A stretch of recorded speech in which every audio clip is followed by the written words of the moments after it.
Work and economic life. What is work? काम क्या है?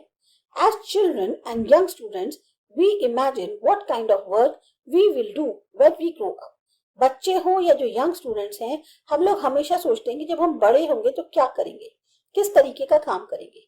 Work here quite clearly refers to the paid employment. जब हम काम की बात करें तो इसका मतलब हम एक ऐसा काम जिसमें हमें अर्निंग हो, पैसा मिले. This is most widely understood sense of work in modern times.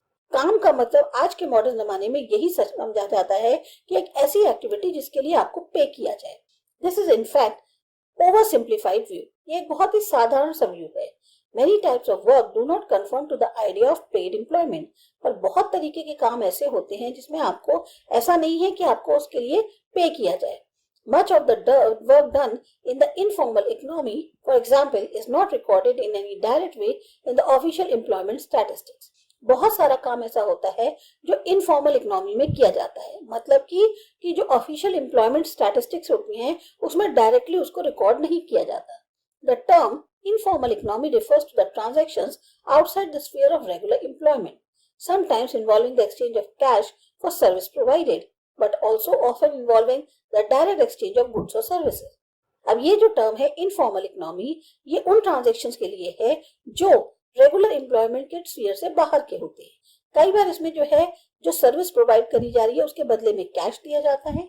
कई बार ऐसा होता है कि डायरेक्ट एक्सचेंज जो है गुड्स और सर्विसेज का हो जाता है. We can define work, whether paid or unpaid, as carrying out of tasks requiring the expenditure of mental and physical effort, which has its objective the production of goods and services that cater to human needs.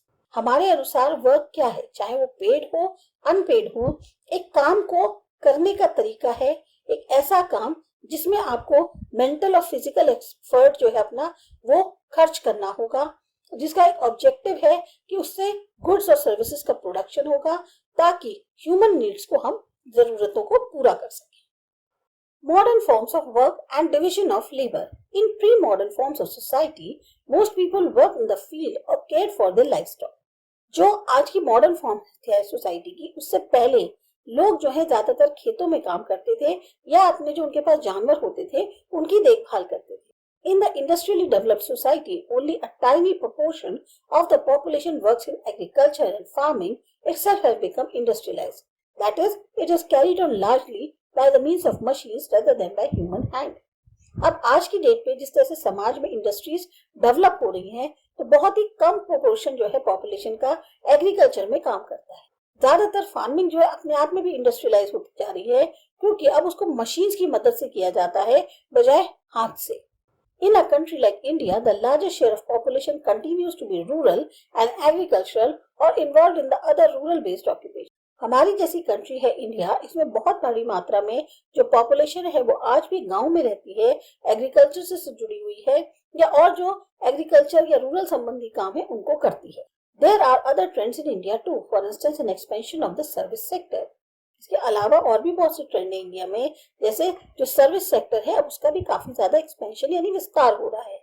One of the most distinctive characteristics of the economic system of modern society is the existence of a highly complex division of labor. एक बहुत ही अलग characteristic जो economic system की है modern society की, वो ये है बहुत ही कॉम्प्लेक्स डिवीजन कर रखा है जो लेबर है उसका. Work has been divided into an enormous number of different occupations in which people specialize. अब ये जो काम है ये इतने सारे अलग अलग ऑक्यूपेशंस में जो है डिवाइडेड है जिसमें लोग जो हैं एक तरह से स्पेशलाइज करते हैं. In traditional societies non agricultural work entail the mastery of craft. जैसे ट्रेडिशनल सोसाइटीज थी, अगर उसमें एग्रीकल्चर संबंधित काम नहीं है तो वानी कि आप किसी भी क्राफ्ट की मास्टरी कर रहे हैं. Craft skills were learn through a lengthy period of apprenticeship and work are normally carried out all aspects of the production process from beginning to end. Craft skills का कैसे सीखी जाती थी, ये एक बहुत लेंदी पीरियड है अप्रेंटिसशिप का. मतलब कि जो वर्कर है वो पूरे के पूरे प्रोडक्शन प्रोसेस का काम खुद करता है शुरू से लेके एंड तक. Modern society also witnessed a shift in the location of work. अब मॉडर्न सोसाइटी में क्या हुआ, जो लोकेशन है वर्क की वो भी शिफ्ट हो गई. Before industrialization most people took place at home and was completed collectively by all the members of the household. Industrialization से पहले ज्यादातर काम जो है वो घरों से होता था और जितने भी मेंबर्स होते थे घर में वो सब लोग मिलजुल के उस काम को पूरा करते थे. Advances in industrial technology such as the machinery operating on electricity and coal contributed to the separation of work and home. अब जैसे जैसे इंडस्ट्रियल टेक्नोलॉजी में एडवांसमेंट हुआ कि मशीन जो है वो चलने लग गई इलेक्ट्रिसिटी और कोल की मदद से, तो ऐसे में जो वर्क और होम था उसका एक तरह से सेपरेशन हो गया. Factories owned by the capitalist entrepreneurs become the focal point of industrial development. अब वो फैक्ट्रीज जो कि जिनके पास पैसा है, जो वो ऐसे बिजनेसमैन है, अब मेन जो है वो सेंटर पॉइंट बन गया industrial development. People seeking jobs in factories were trained to perform a specialized task and receive a wage for this work. जो लोग फैक्ट्रीज में काम ढूंढते हैं उनको ट्रेन किया जाता है कि एक खास तरीके का वो टास्क को परफॉर्म कर सकें और इसके लिए उनको जो है तनख्वाह मिलती है. Managers supervise the work for their task was to enhance worker productivity and discipline. Managers जो हैं वो वर्क को सुपरवाइज करते हैं. उनका मेन काम क्या है कि वर्कर जो है उसकी प्रोडक्टिविटी को बढ़ाया जाए और वो सही तरीके से एक सभ्य ढंग से काम करे. One of the main features of modern society is an enormous expansion of economic interdependence. एक और जो मुख्य फीचर है मॉडर्न सोसाइटी का वो है बहुत ज्यादा विस्तार होना जो इकोनॉमिक तौर पे इंटरडिपेंडेंस है उसका. We are all dependent on an immense number of other workers stretching right across the world for the products and services that sustain our lives. हम सब जो हैं काफी हद तक निर्भर हैं उन और बहुत सारे वर्कर्स के ऊपर जो पूरी दुनिया में हैं ताकि हमें वो प्रोडक्ट्स और सर्विसेज मिल सके जिससे हमारी जिंदगी चलती है. With few exceptions, the vast majority of people in modern societies do not produce the food they eat, the house they live in, or the material goods they consume. कुछ exceptions को छोड़ दें तो बहुत ज्यादा मेजॉरिटी में लोग modern society में ऐसे हैं जो खुद अपने खाने के लिए जो खाना है उसे नहीं पैदा करते या घर नहीं बनाते या मटेरियल गुड्स जो वो इस्तेमाल करते हैं वो खुद नहीं उसको प्रोड्यूस करते हैं. Transformation of work. Industrial processes were broken down into simple operations that could be precisely timed, organized and monitored.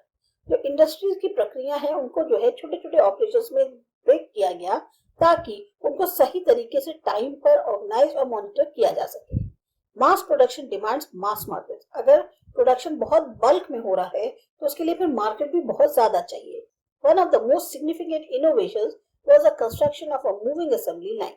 सबसे जो महत्वपूर्ण इनोवेशन था वो एक मूविंग असेंबली लाइन का कंस्ट्रक्शन था.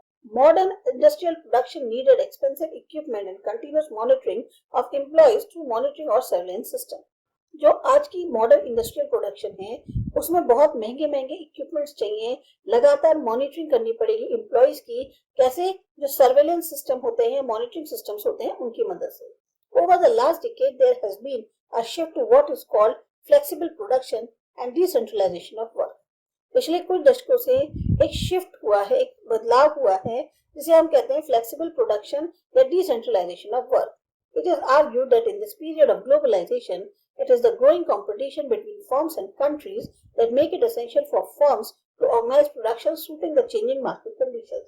ये तर्क दिया जाता है कि ऐसे पीरियड में जब ग्लोबलाइजेशन हो गया है, कंपटीशन जो है फर्म्स और के बीच में, वो कंट्रीज के बीच में काफी ज्यादा बढ़ रहा है, तो ऐसे में जरूरी है कि फर्म्स जो है वो ऐसे चीजों का प्रोडक्शन करें जो बदलती हुई मार्केट कंडीशंस को सूट करता हो. To illustrate how this new system operates and what the implications may be for the workers, read the quote from the study of the garment industry in Bangalore. अब इस चीज को समझने के लिए कि ये नया सिस्टम काम कैसे करता है या क्या इससे असर होता है वर्कर्स के ऊपर, इसके लिए एक कोट दी गई है गारमेंट इंडस्ट्री जो बैंगलोर में है, वहां से जो स्टडी करी है उससे दिया गया है. आप इसको पढ़ें तो आपको आइडिया लगेगा. The industry is essentially a part of the long supply chain and the freedom of manufacturers is to that extent extremely limited. जो इंडस्ट्री है वो एक बहुत बड़ा महत्वपूर्ण हिस्सा माना जाता है जो लंबी सप्लाई चेन है उसका, और जो मैन्युफैक्चरर्स का फ्रीडम है वो काफी हद तक सीमित है. There are in fact more than 100 operations between a designer and the final consumer. सैकड़ों ऑपरेशंस होते हैं एक डिजाइनर से लेके फाइनल कंज्यूमर तक पहुंचने में. In this chain, only 15 are in the hands of the manufacturer. इस चेन में सिर्फ 15 ऐसे काम होते हैं जो मैन्युफैक्चरर के हाथ में है. Any serious agitation for a rise in wages would lead manufacturers to shift their operation to other localities beyond the reach of the unions, whether it is the payment of the existing minimum wage or a substantial revision upwards. What is important is to enlist the support of a retailer in order to create the necessary pressure upon the government and local agencies for a higher wage structure and its effective implementation. कोई भी serious agitation अगर उठता है, जैसे आपके पैसे की मांग को लेकर के बढ़ाना है पैसे, उससे मैन्युफैक्चर को क्या करना पड़ता है, अपने जो ऑपरेशन है उन्हें किसी दूसरी लोकेलिटी में शिफ्ट करने पड़ते हैं जहां पर वो यूनियन जो है वाले ना पहुंच सके। अब चाहे वो पेमेंट हो जो मिनिमम वेज चल रहा है उससे रिलेटेड पेमेंट हो, या एक सब्सटेंशियल तौर पर रिवीजन किया जाए, या क्या इम्पोर्टेंट है कि ज्यादा से ज्यादा सपोर्ट जो है रिटेलर का मिले, ताकि एक दबाव बनाया जा सके गवर्नमेंट के ऊपर या लोकल एजेंसीज के ऊपर, ताकि एक ऊंचा वेज स्ट्रक्चर उसको जो है लागू किया जा सके और सही तरीके से उसको जो है मतलब इम्प्लीमेंट किया जा सके। Thus the vision here is of the creation of international opinion forum। तो एक नजरिया जो है वो ये है कि एक इंटरनेशनल ओपिनियन फोरम जो है उसको बनना जरूरी है। Read the above given report carefully. Notice how the new organization of production and a body of customers outside the country have altered the economic and politics of production। अब आप जो ऊपर की आपकी रिपोर्ट दी गई है उसे ध्यान से पढ़ें तो आपको समझ में आएगा कि कैसे नई ऑर्गेनाइजेशन जो प्रोडक्शन की हैं या जो बॉडी ऑफ कस्टमर्स है कंट्री के बाहर, उन्होंने किस तरह से चेंज किया है इकोनॉमिक्स और पॉलिटिक्स जो प्रोडक्शन की है उसको।